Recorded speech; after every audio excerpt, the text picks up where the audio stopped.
the reason I want to go over it now with some time is I want to show you how knowing this one expression that comes out of that 1 hour long discussion of where light comes from is helpful in making sense of what you might have had to just memorize in the past. So let me start out with something that I think everyone here has experienced seeing. And I'm saying this because I don't actually have a physical demo. I think I need to get a water tank or fish tank in the future so that I have a demo, but I don't for this semester. So the phenomenon that I'm referring to is what's called refraction of light. So the situation you have to imagine that I actually have demo for that I don't is imagine that I have a tank of water. You are looking at the tank from the side, and it's filled with water. So here's the boundary between air and water. Okay. Below here is water, and above here is air. Now, I do have a laser light, but imagine I'm shining this laser light down into that water. So there's a ray of light that's coming to here. Ooh, sorry. And what happens to this ray of light as it enters this water? Changes direction, right? Most of you somehow know this. I don't know who told you this for the first time or when you might have noticed it for the first time, but most of us know, have an intuition from just living in the world that this changes direction. And if you have thought about this for longer, what you might even figure out is that it changes direction in a way that as it goes into water, it bends towards what we call surface normal, or the perpendicular to this interface. So it'll bend in this direction. As the light comes in, this is how it bends. Right? This is an experimental fact that I think all of us here are familiar with. Right? So here's the question. Why? Why does light bend as it goes in from air to water? Imagine I'm your annoying little sibling who asks why to everything you say. Because the speed of it changed. Why? The medium changed. Okay. So because the medium changed, you are saying that the wave speed is a property of medium, so you can no longer assume that wave speed didn't change. Is that what you're saying? Yeah. So that's one way you can describe it. And in fact, before people knew all of this, people could associate this bending with the change of speed at which light is traveling. You could make that argument. So this is the debate that was going on in the 19th century. They held conferences over this. Is light wave? As people like, I don't actually know their names. I know a guy named Young is one of them. But Newton was actually on the other side. If you've ever heard of Newton's corpuscular theory of light, what Newton thought was light was not wave. It was a stream of particles corpuscular. But whatever that was, both of them, what they could agree on was if light is something that travels at a speed, so in air, speed of light would be something, I'm going to use the letter C. Letter C is the common letter, lowercase c is the common letter for speed of light. I'm just going to use that. So if the speed of light in air is approximately 3 times 10 to the 8 meters per second, and somehow as it entered the water, the light slowed down, then they could come up with a model that would explain the bending, and we'll talk about that in a little bit.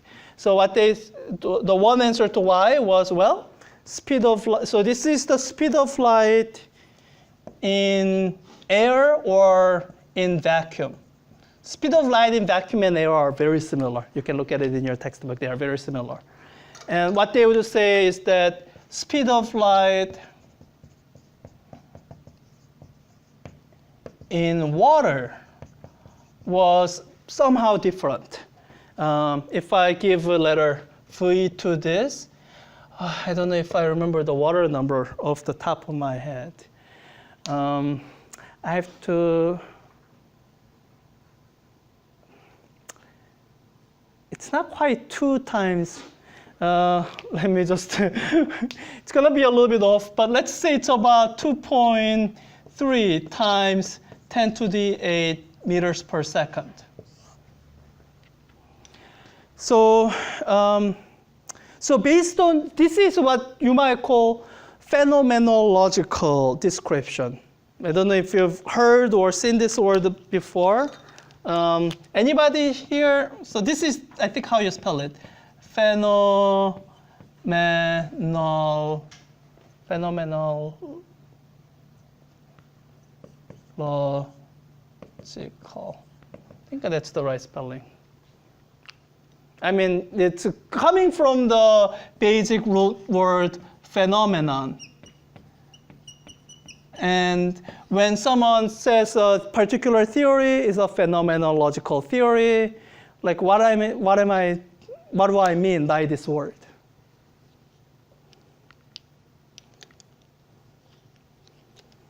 You could say gas laws that you study in chemistry is a phenomenological laws or phenomenological theory. What do we mean?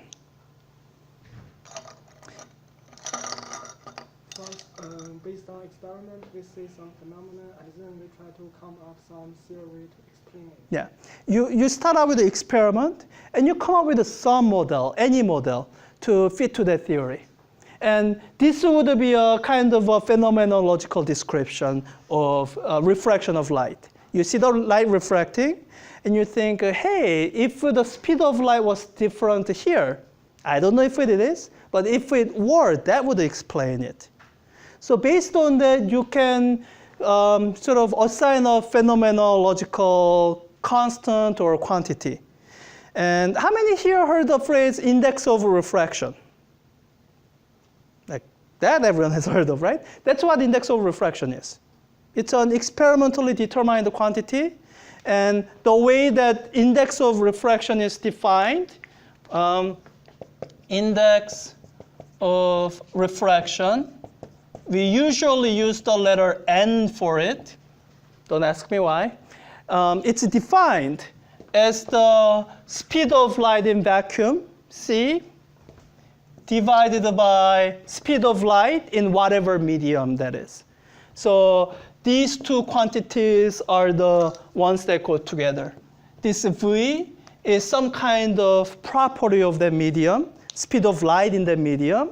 And this index of refraction is essentially a way of expressing the exact same information. You could say, based on what we wrote down here, that speed of light in a medium is its speed of light in vacuum divided by index of refraction. So all of this is just a phenomenological description, as in we have no way of describing, not no way. We don't have, I guess the opposite to phenomenological is the counterpart to phenomenological theory is something that you might describe as first principles. In fact, almost everything you did in physics 4A is that. As in, you start out with Newton's law, that's your basic fundamental law, and you build everything on that without introducing any more assumptions. A lot of mechanics is that, except when you start measuring friction coefficient and things like that, then it's a phenomenological again. This is what a lot of engineers do. This is what a lot of theoretical physicists like to do. And what we can say is that based on what we covered in the last hour, we can actually give a little bit of flair of how to describe this different speed of light in a medium in terms of something that's more fundamental. As in, imagine, as I said, imagine you have an annoying younger sibling who keeps asking you why. So you tell your younger sibling that light bends as it enters a different medium because the speed of light is different there. In fact, I can even tell you that this is how they are different. This is the speed of light in the medium, c divided by n. Anybody here know what the value of n is for water? Once you know, it's an easy number to memorize. N of water is approximately 1.33. You can put one more 3 there, but that's already 3 significant figures. So after you've given all that, imagine that your younger sibling once again asks you, why? Why is the index of refraction of water 1.33?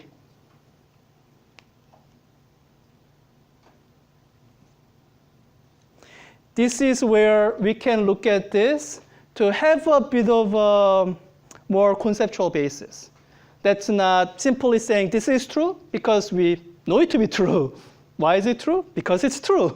Like you're not explaining anything, you're just insisting that in science, that's sometimes how it works. You do the experiment, so you know what the correct result is, even when you don't understand why. But with this theory, here's how we can describe it. When I say the names of these constants, I never say permittivity and permeability.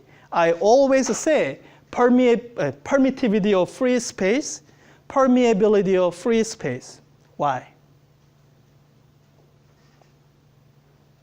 Why do I keep adding free space? Do I like free stuff that much? I mean, I do, but what does free space mean? Yeah, vacuum. These are constants that are specifically associated with vacuum. This is the electric constant this is the dielectric constant of vacuum. This is the magnetic constant of vacuum. Water is a dielectric. So water has a different dielectric constant than air does. So what you can do is you can build an expression that's similar to this, but for light in water. So you could say this speed of light in some material is equal to 1 over square root of whatever that dielectric constant is and whatever that magnetic constant for the material is. It's often equal to mu naught. It's usually the electric constant that changes a lot. So this is the more fundamental connection. I mean, not that your annoying younger sibling would understand it, but you can, once you make this connection, then you can actually design an experiment that would confirm for you that that is why the speed of light in water is different. You can maybe do an electric experiment, and you will see that the amount the dielectric constant is different by actually matches it. In practice, it gets a little bit complicated because this is a function of frequency. Light is a very high frequency electromagnetic wave. And when you do electrostatic experiment, the result is, that's a complication you will deal with it when you're actually doing physics research. But this is at least the starting point. You can connect to something that you knew almost intuitively, something that you just took on faith, to something that's more theoretically grounded. So, but this is our starting place for geometric optics, which will deal a lot with some of the intuitive things that you already know. So refraction is one of them.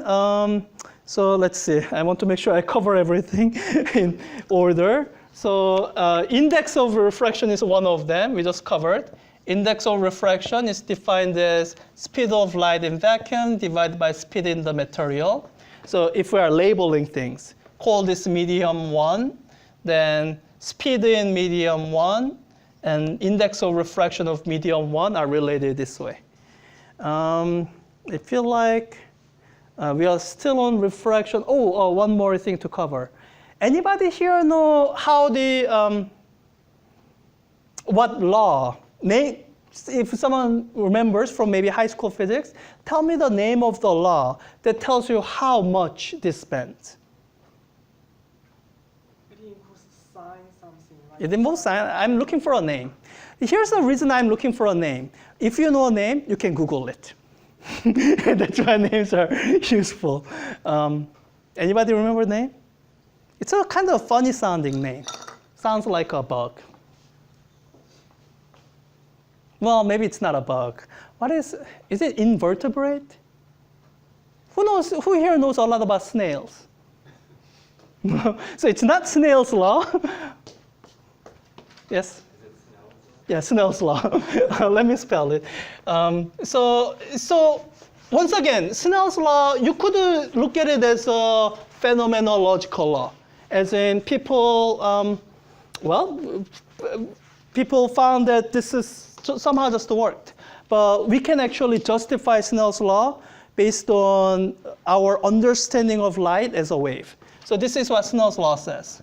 Snell, this is how you spell Snell, not Snell. So Snell's law says, so it involves the index of refraction. And this is a good point for me to tell you how we measure angles in optics. It's kind of I think it's a bit of an unintuitive way to do it, but that's how people do it. And I think in the long term, this is the more sound theoretically way to do it. So this is the picture of a refraction, right? Let's say I want to describe the angle at which the light is coming in. I see many different angles. I see two in particular. I see this angle here, angle between the surface and the ray. Call that phi. And I see one more angle, if you look hard enough. Angle between the ray and this imaginary line. Let me call that theta. Which angle, phi or theta, do you think we'll use to describe Snell's law? Theta, theta. Anybody think we should use phi? So why theta? I mean, this is such an unintuitive angle. Like even to see it, you have to draw this imaginary line. Right? What's special about this imaginary line? It's the normal. What's special about normal to a, so if this is surface, what's special about the normal to the surface? Well, sure, what's special about it being perpendicular? It's at 90 degrees. That makes it something,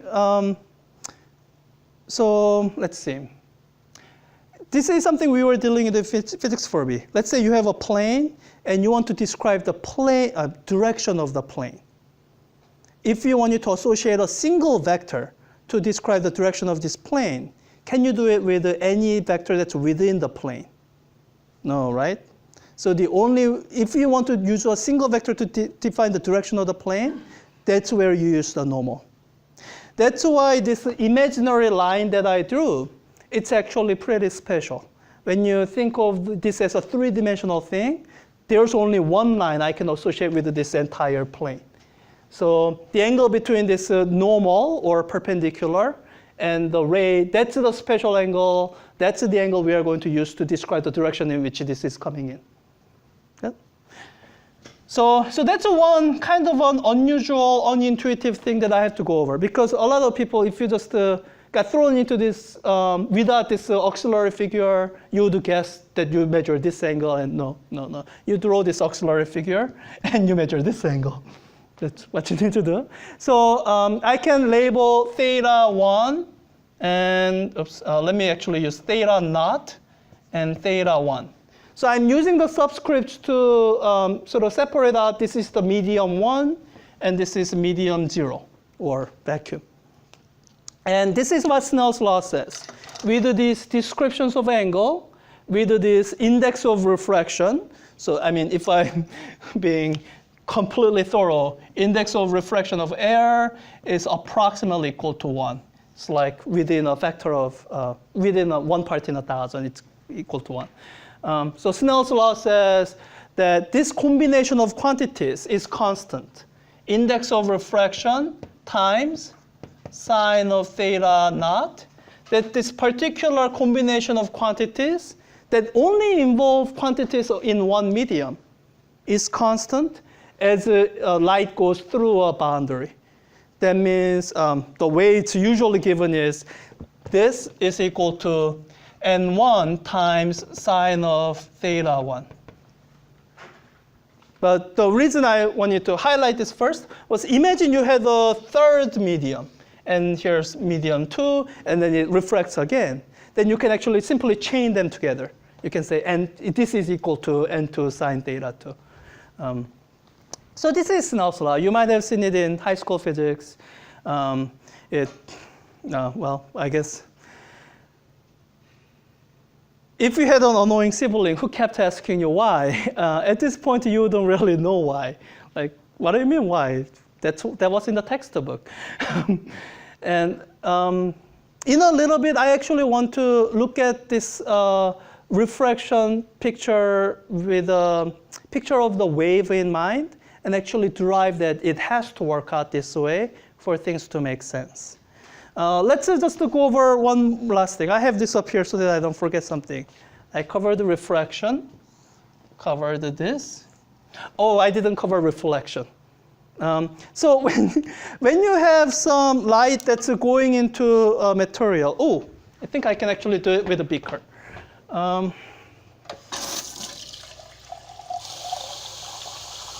So you can't really see the light beam in the beaker. That's fine. That's not what I'm looking for. If I have this light that's going into beaker, oh wow, you can actually see it.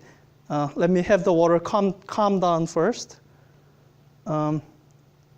So something else happens other than the refraction, which is the light going into beaker. What else happens? Yeah, sorry, water's a little bit too crazy, but you see the reflection, right?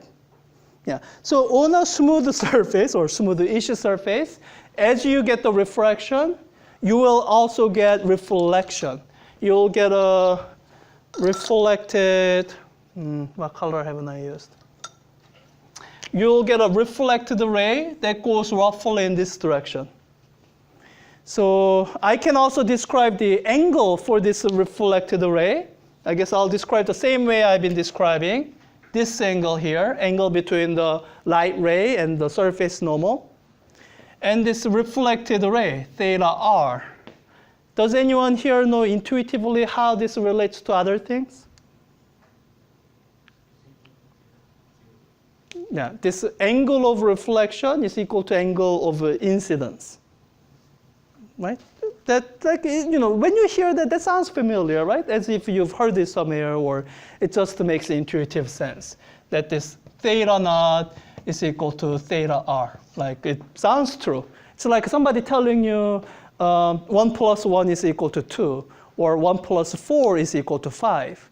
And like, you don't question it until you take linear algebra class where, you know, you're I'm forgetting the terms. You can define an algebraic system in a way. It's like plus operation is plus and then modulo something. Then 1 plus 4 can be not 5. If it's modulo 3, then it'll be equal to whatever. If someone asks you why is this true, then that's where most people would sort of be at loss for words. It's like, why should it be that whatever angle it came in should be the angle that it went out in? Conservation of momentum. Why should it be conserved? I mean, it's interacting with the medium. The medium is very heavy. It can carry away whatever. Because you're thinking of a ball bouncing, right? But when a ball bounces, momentum isn't actually conserved, right? So I'm actually not going to do this part because, I don't know, too long. I like the other one better. But I want to point you to the part of the textbook that does cover it. The part of the textbook that does cover it is I'm just not going to be able to say the name right. Huygens principle. I don't know how to say the name right. So this is the section of your textbook that describes a principle that you used for describing waves, wavelets, and how you deal with that. And this principle can be used to describe, for example, propagation of a plane wave, and sort of where the law of reflection comes from. And all this picture is very complicated, which is why I don't really want to get into it. Read the textbook, however much sense it makes to you is great. What I want to spend a little bit of time with is what's in this picture. What's in this picture? And I have to introduce a couple concepts before I can get to this. So let me first describe what's called, what is termed wave front. Have people heard the word wave front before? Yes, no? Let me show you the graphical representation of a wave front. So I have this simulation of a wave. Oops. It's a simulation, but this is a reminder of something that you have seen many times before. Water waves. Imagine you have a tub of water, you keep dropping water, you see water waves forming across it, right? And maybe, I don't know if you look at it from top, it'll look like this. But what you definitely can say is that if you turn it around, then what that wave is, it's a variation of the water level. There's some particular level that the water would be at if there was no drop at all, right? And as the water drops, disturbs the water, it causes this ripple. Okay? So what I want to call wave front, it's very similar to what you see here in the top view. So in the top view, you are not really seeing something that's oscillating up and down, right? But what they are using, the graphical tool that they're using to illustrate that is they have some point that they are marking as a dark spot, right? And it almost doesn't matter if this dark spot is a high point in the wave or low point in the wave. What matters is that it's a point, a consistent point in the wave. So if I switch back to the other view where the wavy nature is more clearer, I would be looking at, let's say, this point of the wave. And as I track this one particular point of the wave that has the same phase, that's the same portion of the cycle of the periodic wave, that's what we call wave front. So it's a terminology, it's a way of graphically illustrating waves so that we don't need a fancy simulation to illustrate wave when we want to. And that's what you see in this diagram here. This is, so these lines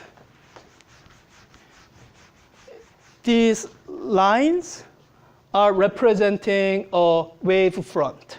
As in, imagine you have an electromagnetic wave that's oscillating, and this is a particular point on that electromagnetic wave oscillation. Maybe this is the point where electric field was pointing most out of the board. And then it'll cycle, it'll sort of get smaller, point into the board, and then get smaller again. And when it points out of the board again, this is the next wave front. So from wave front to wave front, that would be one wavelength. Yeah.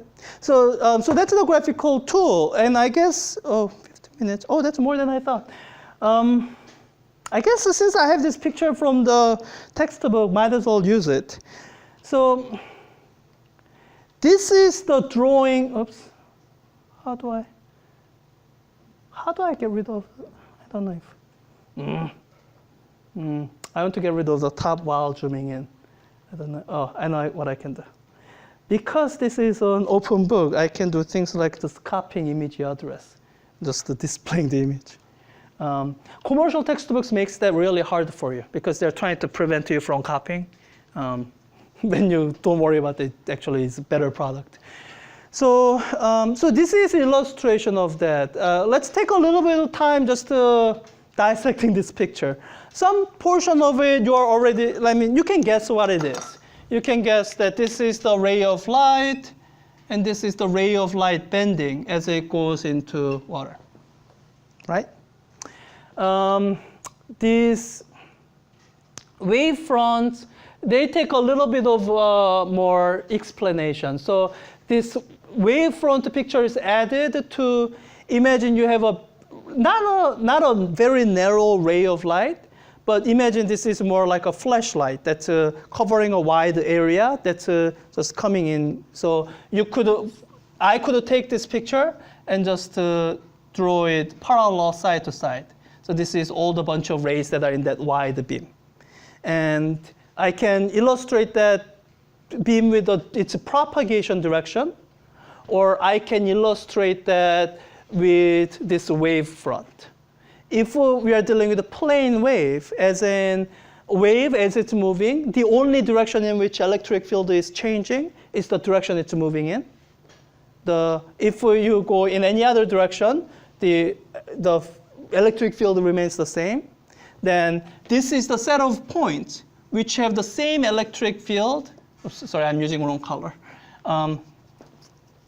So these are the set of points in space where at a particular moment in time, electric fields have the same magnitude and direction. Yeah? And at that same moment in time, you can actually find another set of points that have the same magnitude and direction of electric field as here. That's the next wavefront. And we are dealing with the periodic waves here. That's why these same values of electric field occur over here. And if you go same spacing over, you would see the same values of electric field occur again. And so on, and so on, and so on. Right? So this spacing between these two, that's what we call wavelength. So it's an illustration of wavelength in a way that maybe you haven't seen before. I don't think I covered this when we do physics 4A. But this makes sense in terms of diagram? Yes? Now, let's say this is a light of a particular frequency. So it has some amount of fixed frequency. So it's a light with, let's say, frequency f. Then we know an expression for what this wavelength is, right? For a periodic traveling or periodic wave, wave speed, c, is equal to wavelength times frequency.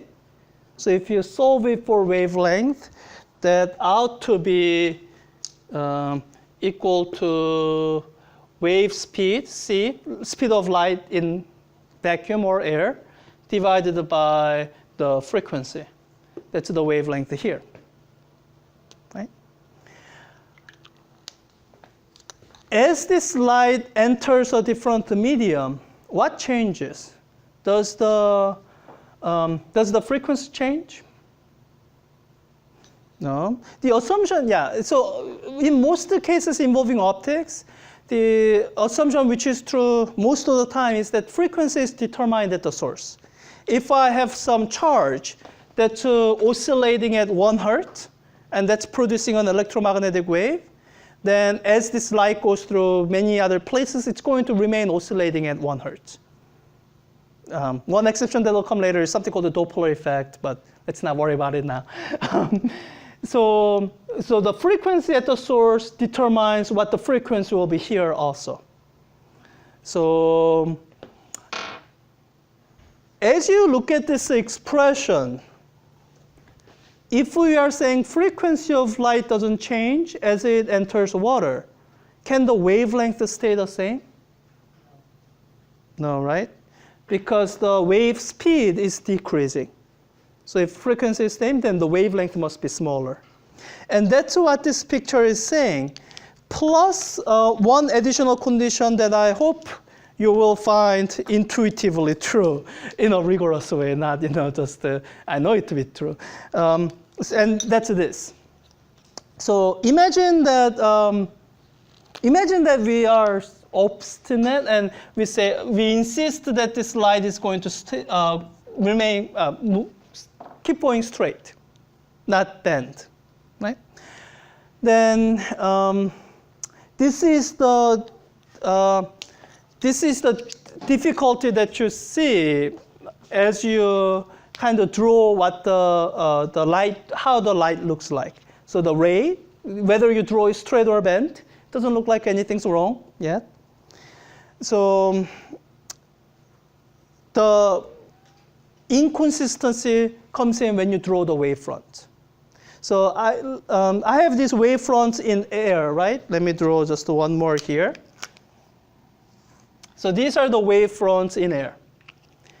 In water, if I'm going to draw wavefronts, this is how it's going to look with this purple line here. So the wavefront will still be perpendicular to the propagation direction. So it goes in this direction.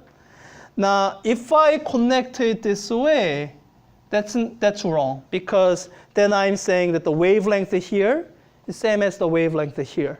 We just talked over that. That's not the case. So if I draw it the other way with a shorter wavelength, then this is what I get. And this is wrong for a different reason. What you are seeing is a discontinuity here, right? What's wrong with the wavefront not being continuous? What's wrong with the wavefront just jumping from here to here as you cross the boundary?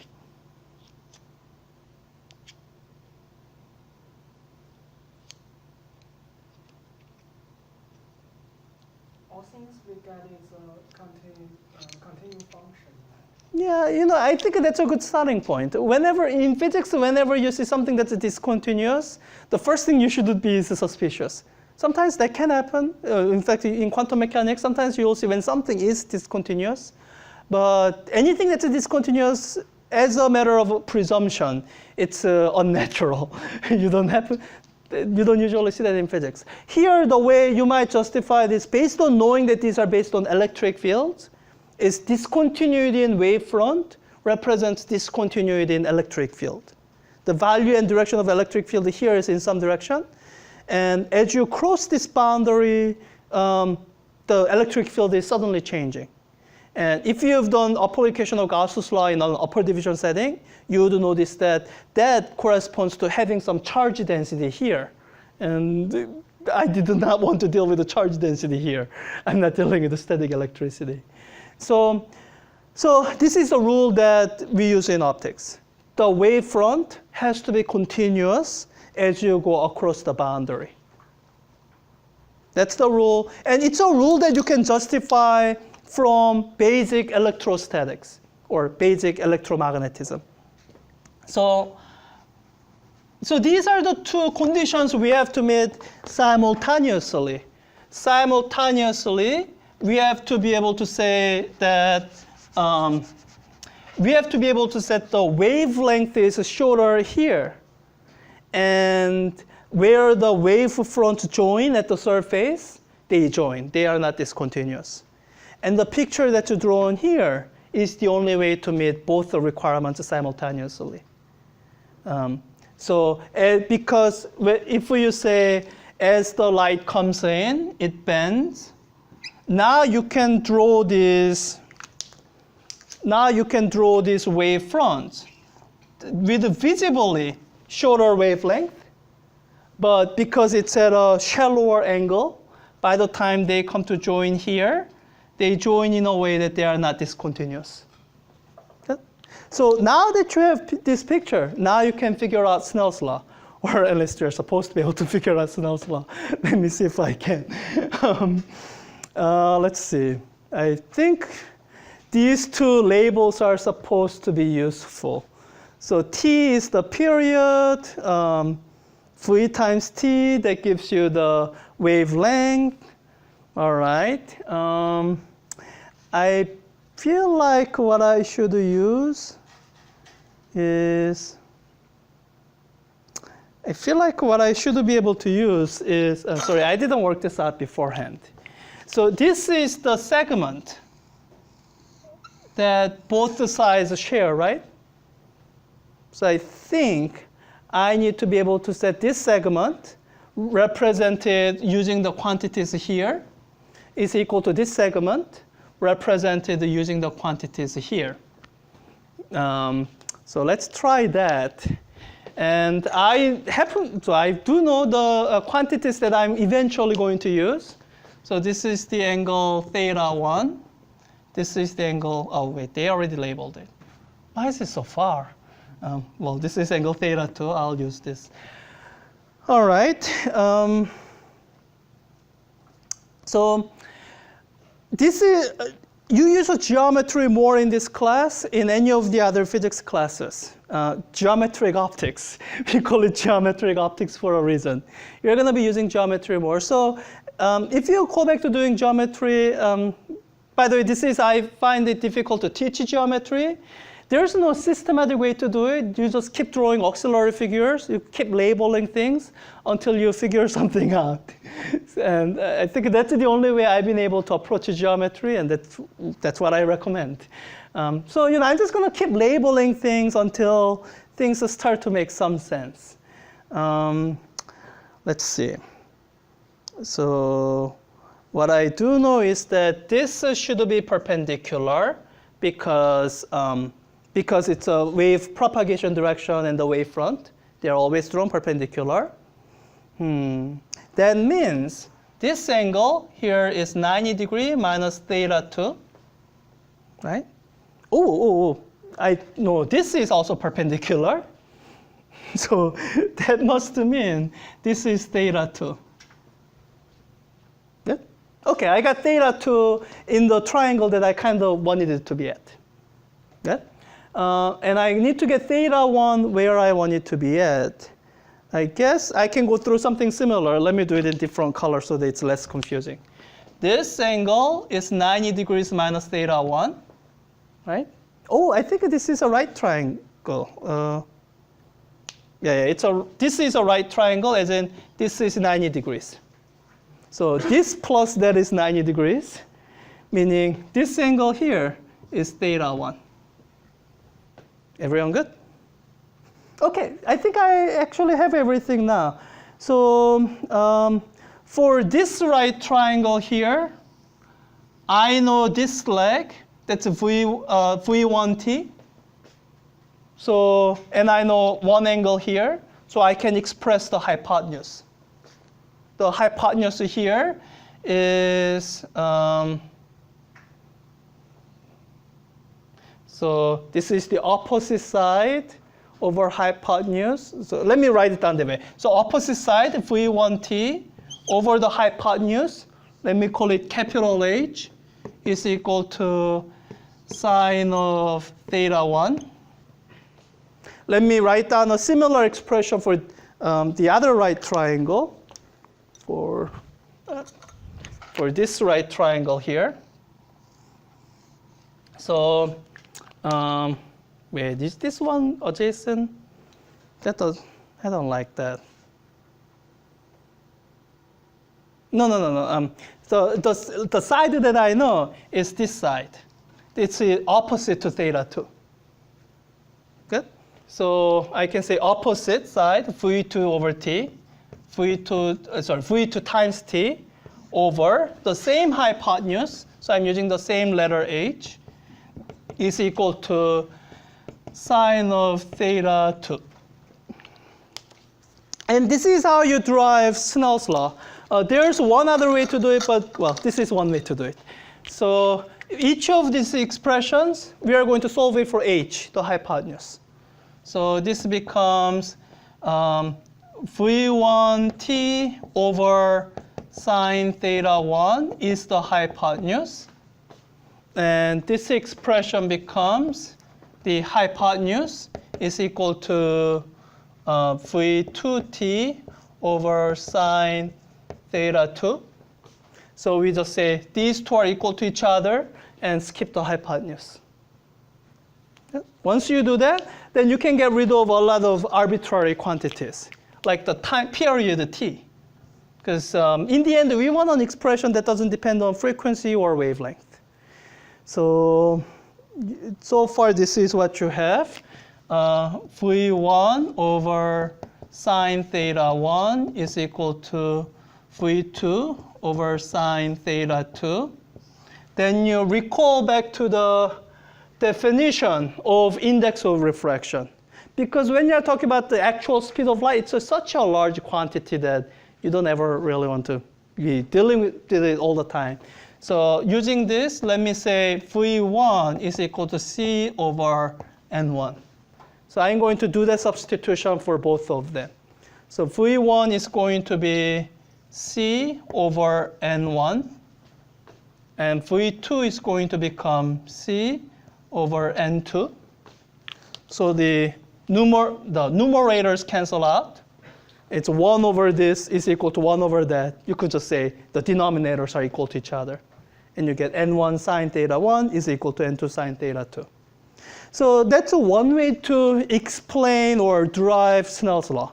So rather than leaving this as a phenomenological law that it's just true, you can actually say, based on enforcing these conditions involving wave propagation that we were talking about, Snell's law is the only way to have propagation of light be consistent with wave propagation.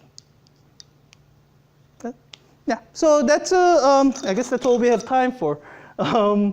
We didn't get to this. So we'll get to this on Thursday. Thursday is actually a little bit different. We don't have a regular lab section. I mean, we do have a lab section, but instead of doing a regular lab, it's scheduled for Physics 4A and 4B review.